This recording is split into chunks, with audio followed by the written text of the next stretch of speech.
और नीचे जो वो सब्सक्राइब का बटन है ना, उसको हिट करो, जल्दी से करो सब्सक्राइब। नमस्कार, मी स्वाती कुमार, वार्ता जगत न्यूज चॅनल मध्ये आपणा सर्वांचं स्वागत। महाराष्ट्राचे उपमुख्यमंत्री आणि राष्ट्रवादी काँग्रेसचे राष्ट्रीय अध्यक्ष अजित पवार यांच्या नेतृत्वाखाली थोपटे लॉन्स, रहाटणी, चिंचवड येथे आज जनतेच्या स्थानिक तक्रारींवर थेट तोडगा काढण्यासाठी जनसंवाद कार्यक्रम संपन्न झाला। चिंचवडमधील या उपक्रमात आज सुमारे 3000 तक्रारी नोंदवण्यात आल्या। त्यापैकी तब्बल 1200 तक्रारींचे निराकरण तत्काळ करण्यात आले। इतर प्रकरणांवर संबंधित विभागांकडून कार्यवाही सुरू आहे। या तक्रारी मुख्यत्वे समाज कल्याण, पाणी पुरवठा, महसूल, बांधकाम परवानग्या, पोलीस, घनकचरा व्यवस्थापन, सिटी सर्वे कार्यालय, वीज वितरण, आरोग्य, सहकारी संस्था आणि वाहतूक विभागाशी संबंधित होत्या। प्रत्येक विभागाकडे 200हून अधिक अर्ज आले आहेत। या आधीच्या जनसंवाद सत्रात हडपसर 4000, पिंपरी 4800, खडकवासला 3600 आणि चिंचवड 3000 मिळून एकूण 15000 तक्रारी प्राप्त झाल्या असून त्यापैकी 6200 तक्रारींवर तत्काळ तोडगा काढण्यात आला आहे। उर्वरित प्रकरणे संबंधित विभागाच्या पाठपुराव्यात आहेत। चिंचवड येथील जनसंवाद उपक्रमात नागरिक, अधिकारी आणि लोकप्रतिनिधी एकाच व्यासपीठावर आले। कार्यक्रमात व्हॉट्सॲप, चॅटबॉट्स, हेल्पलाईन क्रमांक आणि डिजिटल किऑस्क यासारख्या आधुनिक माध्यमांचा वापर करून अर्ज नोंदवणे, त्यांचे ट्रॅकिंग आणि विभागीय समन्वय सुलभ करण्यात आला। या प्रसंगी बोलताना उपमुख्यमंत्री अजित पवार म्हणाले, आज प्राप्त झालेल्या सर्व अर्जांची नोंद करण्यात आली आहे।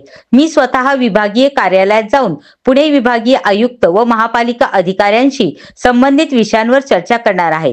प्रत्येक विभागाशी संबंधित प्रतिनिधींना आवश्यक सूचना दिल्या जातील। काही ठिकाणी पीएमआरडीए कडे असलेल्या भूखंडांची बेकायदेशीर खरेदी विक्री होत असल्याचे समोर येत आहे, जे फसवणुकी समान आहे। अशा जमिनी खरेदी करणे ही चुकीचे आहे। ते पुढे म्हणाले, सर्व अर्जांचा पाठपुरावा केला जाणार आहे। 100% काम पूर्ण होईल असे सांगत नाही, पण शक्य तितके काम वरिष्ठ अधिकाऱ्यांच्या समन्वयातून करून घेण्याचा प्रयत्न राहील। पिंपरी चिंचवड आणि परिसरातील जनतेला माझा हा शब्द आहे। अजित पवार यांच्या जनसंवाद उपक्रमाने शासन आणि नागरिक यांच्यातील संवाद अधिक व्यवहार्य, तंत्रज्ञानाधारित आणि उत्तरदायी केला आहे। प्रशासनातील पारदर्शकता आणि थेट संपर्क वाढवण्याच्या त्यांच्या दृष्टिकोनाचे हे यशस्वी उदाहरण ठरले आहे। राज्यातील विविध जिल्ह्यात पुढेही असेच जनसंवाद सत्रे नियमितपणे घेतली जाणार आहेत। मुळातच या कार्यक्रमामुळे एक लोकांमध्ये सर्वात महत्त्वाचं म्हणजे अजितदादांवर ह्या शहराचा विश्वास आहे। त्याचं कारण इतिहास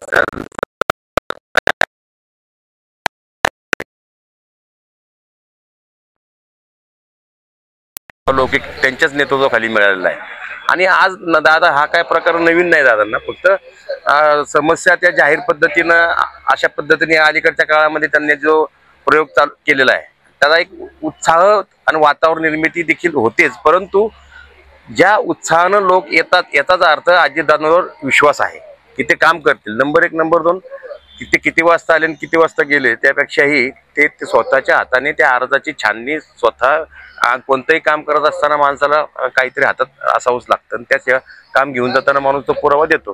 त्यामुळे ते सर्वांची कामं होतील त्याबद्दल काय निश्चिंत राहणार। दादांचं चिंचवड विधानसभेवर जास्त लक्ष, 2 जनसंवाद हे दादांचे चिंचवड विधानसभेमध्ये होतात, एक काळेवाडी आणि राटणमध्ये। नाही, काळेवाडीचा तो पिंपरी मतदारसंघ म्हणून त्या ठिकाणी तो घेतला होता, कारण ब्रिजमध्ये आणि असं मोठं मध्यवर्ती ठिकाण नव्हतं की तिथं पार्किंग व्यवस्था, माणसाची बसण्याची व्यवस्था, एवढं मोठं जागा नव्हती, त्यामुळे ते जागा हे केलं होतं।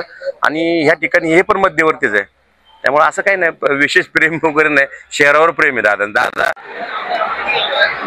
प्रभाग 17 मध्ये माऊली ज्ञानेश्वर उर्फ माऊली सूर्यवंशी मी या संवाद मध्ये माझ्या नागरिकांचे, माझ्या वार्डाचे प्रश्न जे दुर्लक्षित झालेले आहेत ते दादांच्या मी कानावरती घालण्यासाठी आलेलो आहे। सर्वात मोठा विषय म्हणजे पिंपरी चिंचवड महानगरपालिकेची सत्ता 2017च्या अगोदर दादांनी पिंपरी चिंचवड शहराचा कायापालट केला आणि त्या कायापालटामध्ये भरपूर शहरातली सुधारणा झाली, भरपूर कामं झाली, उड्डाणे पूल झाले, रस्ते झाले, भरपूर सुविधा झाल्या। लोकांच्या निदर्शनात असं आले की आजचे दिन लोकांना असं वाटलं की 2017च्या इलेक्शन नंतर जर भाजपची सत्ता आली चांगल्या प्रमाणात काम होईल, मोठ्या प्रमाणात काम होईल, पण असं काही झालेलं नाहीये।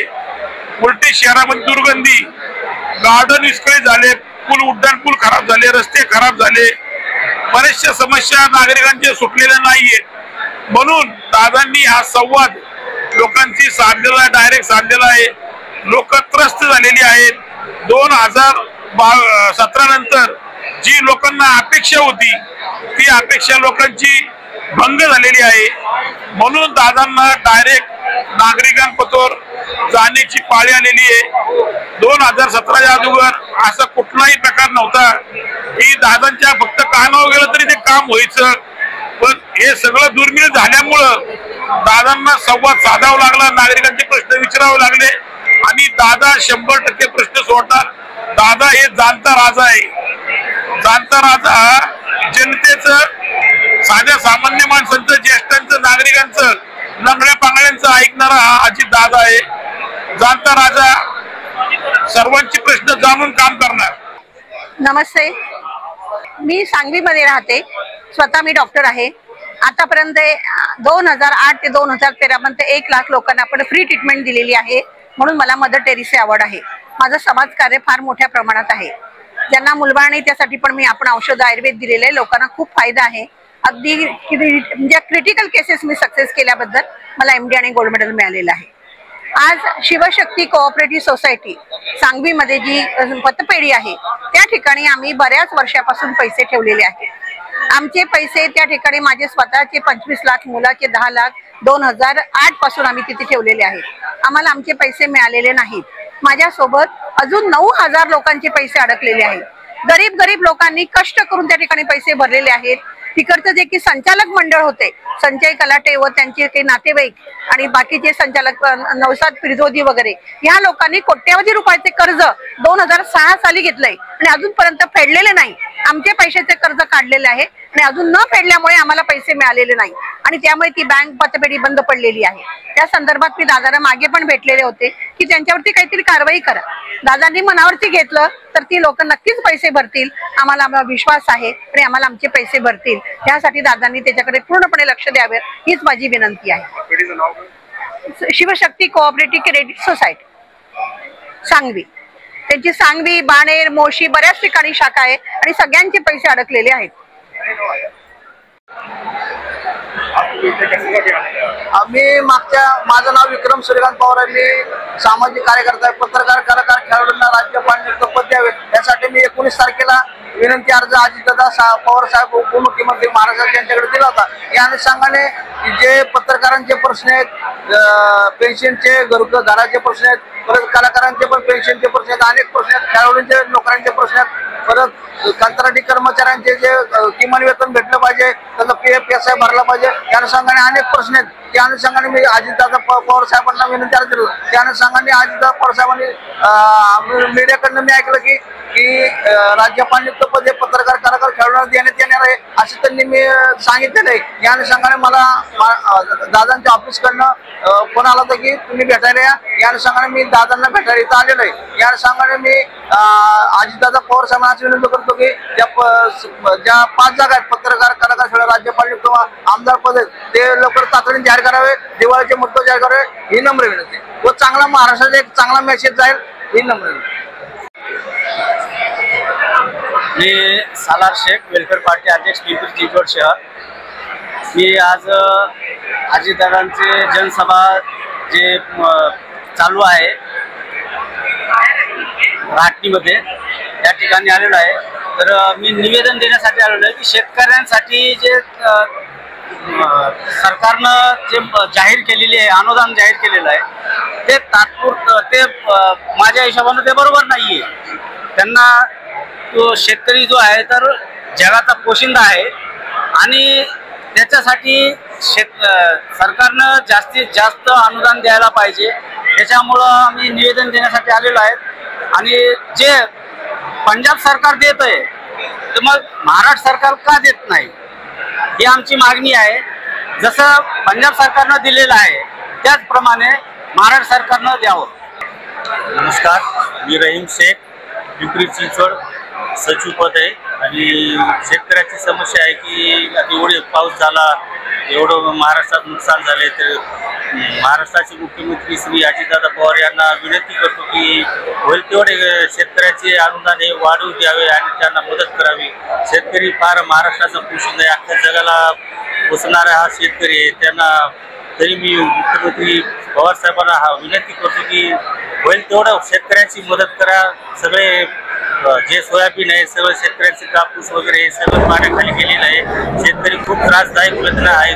गाव पाण्याखाली गेले. मराठवाड्यातले नांदेड जिल्हा असो, बीड असो, तिकडून सगळे जेवढे महाराष्ट्रातले जिल्हे आहेत सर्व पाण्याखाली गेलेले आहेत. ते आम्ही विनंती करतो वेलफेअर पार्टी ऑफ इंडियाच्या वतीने होईल तेवढे शेतकऱ्यांना मदत करावी की अजितदादा पवार यांना मी विनंती करतो.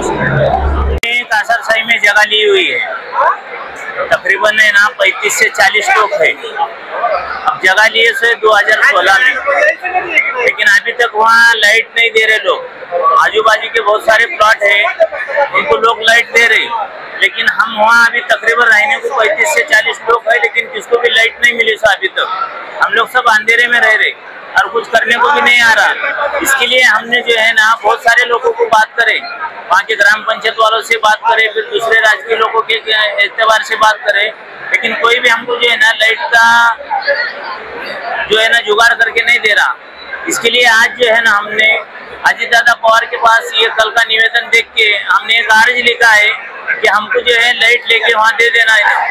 और एमएससीबी के लोगों के पास जाएंगे तो वो 14-15 लाख रुपए बोल रहे हैं. उतनी हमारी कैपेसिटी नहीं है पैसा भरने की. सब गरीब लोग हैं, सब हाथगाड़ी वाले, टेम्पो वाले और मोल मजदूरी करने वाले लोग हैं, तो हम इतने पैसे नहीं दे सकते.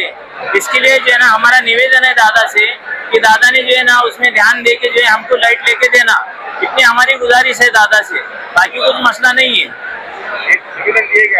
हाँ, निवेदन अभी हमारे आदमी के पास है, लेकिन हमको आगे जाने दे रहे नहीं. मैं पैर से लंगड़ा है, इतने गर्दी में कब तक खड़े रहूंगा. मैं आगे जाने को दे रहे नहीं, तो मैं दूसरे आदमी के पास में जो है निवेदन दिया और यहाँ इतना पहुँचा दो बोल के बोला हूँ.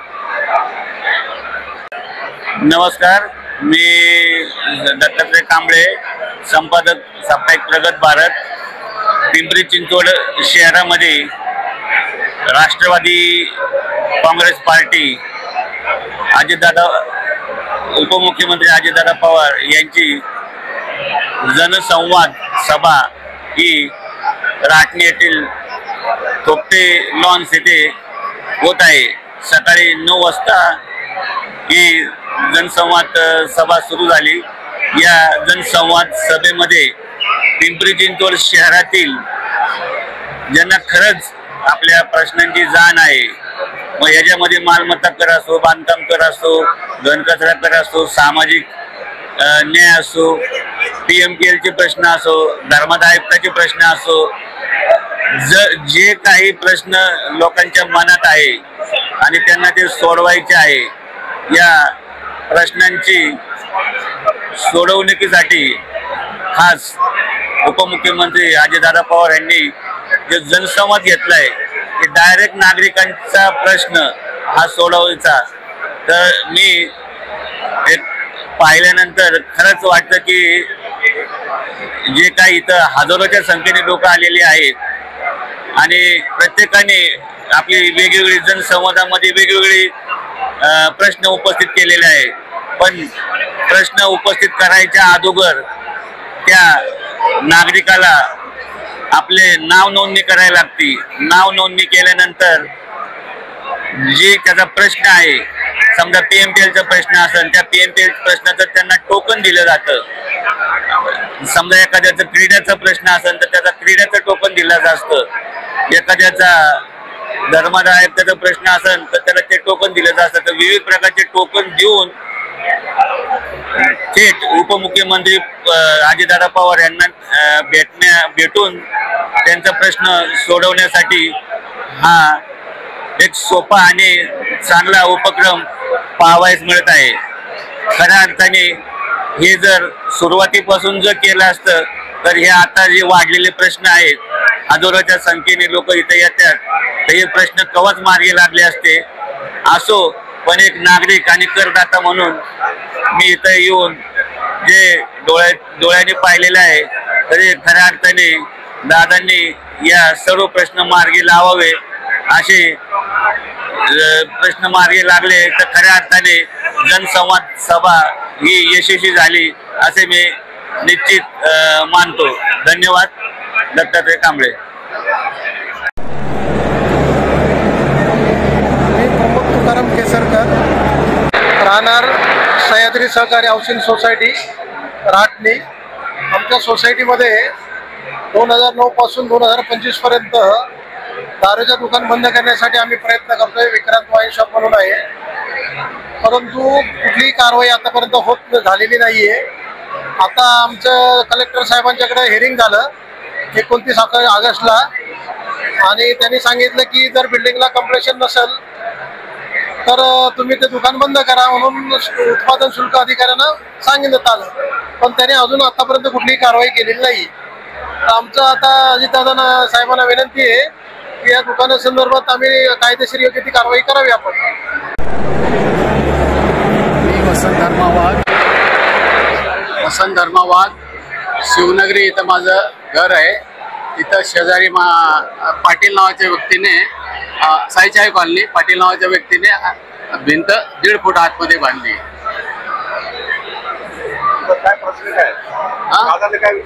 दादांना हेच अतिक्रमण. अच्छा, निवेदन देणार. निवेदन देणार, लेखी पण आणलेले. अच्छा, ठीक आहे.